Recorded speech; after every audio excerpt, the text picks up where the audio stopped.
வணக்கம் உறவுகளே, இன்று கல்யாண நாள் பிறந்த நாள் கொண்டாடுற எல்லாருக்கும் என்னுடைய ஆசீர்வாதங்கள். இன்னைக்கு ஒரு கதை, அப்பாவின் கண்டிஷன்கள். மகனுக்கு வீட்டில் இருக்க பிடிக்கவில்லை. ஃபோனை ஆஃப் பண்ணாமல் வெளியே போகிறாய். ஆள் இல்லாத ரூமில் டிவி ஓடுகிறது. பாராதை அணை. பேனாவை ஸ்டாண்டில் வை. கீழே கிடக்குது பார். இப்படியே சின்ன சின்ன விஷயத்திற்கு அப்பா அவனை நச்சரித்து கொண்டிருப்பது அவனுக்கு பிடிக்கவில்லை. நேற்று வரை வீட்டில் இருந்ததால் அதையெல்லாம் தாங்கிக் கொள்ள வேண்டி இருந்தது. இன்று அவனுக்கு வேலைக்கான நேர்காணலுக்கு அழைப்பு வந்திருந்தது. வேலை கிடைத்ததும் வேறு எங்காவது வெளியூர் போய்விட வேண்டும். அப்பாவின் நச்சரிப்பு குறையும் என்று எண்ணிக்கொண்டான். நேர்காணலுக்கு கிளம்பி போனான். கேட்கிற கேள்விகளுக்கு தயங்காமல் தைரியமாக பதில் சொல். தெரியவில்லை என்றாலும் தைரியமாக எதிர்கொள் என்று செலவு கூடுதலாக பணம் கொடுத்து வழி அனுப்பி வைத்தார் அப்பா. நேர்காணலுக்கு அழைக்கப்பட்டிருந்த முகவரிக்கு வந்து சேர்ந்தான் மகன். கட்டிடத்தின் பெரிய கேட்டில் செக்யூரிட்டி இல்லை. கதவு சற்றே திறந்திருந்தது. ஆளும் அதன் தாழ்பால் மட்டுமே வெளியே நீட்டிக்கொண்டு உள்ளே நுழைவர் மேல் இடித்து விடுவது போல் இருந்தது. அதை சரி செய்து கதவை சரியாக சாத்திவிட்டு உள்ளே நுழைந்தான். நடைபாதையின் இருபுறமும் அழகு மலர் செடிகள் வரவேற்றன. தண்ணீர் பாய்ச்சி கொண்டிருந்த காவலாளி மோட்டாரை அணைப்பதற்காக குழாயை அப்படியே போட்டுவிட்டு போயிருந்தான். தண்ணீர் செடிகளுக்கு பாயாமல் நடைபாதையை நனைத்து கொண்டிருந்தது. குழாயை கையில் எடுத்தவன் செடியின் அடியில் நீர் படும்படி போட்டுவிட்டு கடந்து சென்றான். வரவேற்பறையில் யாரும் இல்லை. நேர்காணலில் முதல் தளத்தில் நடைபெறுவதாக அறிவிப்பு வைத்திருந்தார்கள். மெதுவாக மாடிப்படையில் ஏறினான். நேற்று இரவில்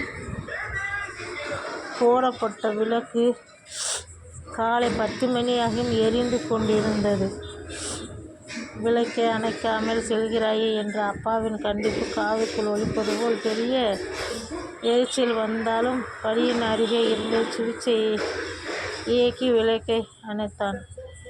மாடியில் பெரிய ஹாலில் ஏராளமானவர் இருந்தனர். இருக்கையில் அமர்ந்திருந்தார்கள். கூட்டத்தை பார்த்து மகனுக்கு ஒரே திகைப்பு. நமக்கு இங்கு வேலை கிடைக்குமா என்ற மனச்சாட்சி படபடக்க ஆரம்பித்தது.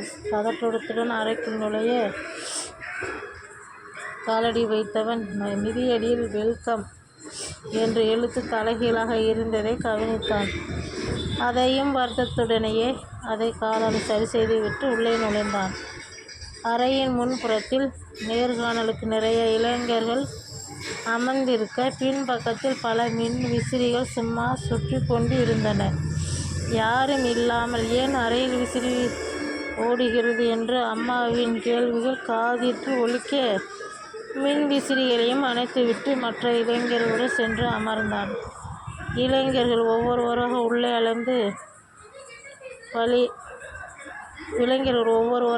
அழைத்து மற்றொரு வழியாக வெளியே அனுப்பிவிட்டனர். இதனால் என்ன கேள்வி கேட்பார்கள் என்பது மகனுக்கு தெரியவில்லை. கலக்கத்துடனே நேர்காணல் அதிகாரி முன்பு போய் நின்றான். சர்டிபிகேட்டுகளை வாங்கி பார்த்த அதிகாரி அதை பிரித்து பார்க்காமல் நீங்கள் எப்போது வேலைக்கு சேர்கிறீர்கள் என்று கேட்டார். இது நேர்காணலில் கேட்கப்படும் புத்தி கூர்மை கேள்வி இல்லையே. வேலை கிடைத்துவிட்டதற்கான அறிகுறியா என்று தெரியாமல் குழம்பி நின்றான் மகன். என்ன யோசிக்கிறீர்கள் என்று பாஸ் கேட்டார். நாங்கள் இங்கே யாருக்கும் கேள்வி கேட்கவில்லை.